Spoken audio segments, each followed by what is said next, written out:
Welcome to the Slop Farm. Enjoy the video. You start with the essentials. Make sure you have an admin account and, if possible, a recovery USB. Once done, restart into advanced options by holding Shift while clicking Restart or via Settings Recovery. From Troubleshoot, select Advanced Options and open Command Prompt. Write down the system drive letter you see. It may be D instead of C. This step gets you immediate access to system tools, so do not delay. It's the foundation for the restore commands. Now, run rstrui. EXE to open the system restore interface directly from Command Prompt, and follow prompts to choose a restore point. If the GUI won't load, check available shadow copies with vsadmin list shadows and use wbadmin get versions to identify backups, then wbadmin start recovery with the version identifier.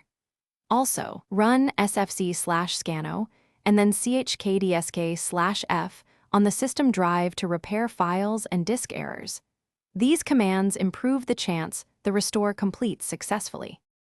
Finish by rebooting and confirming Windows starts normally.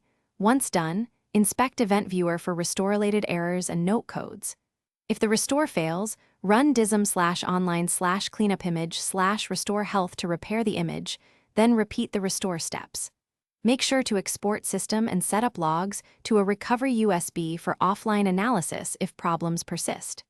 A key troubleshooting tip: if commands report access denied, confirm.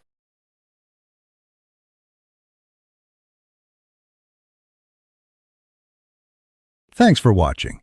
Consider subscribing if we helped you today.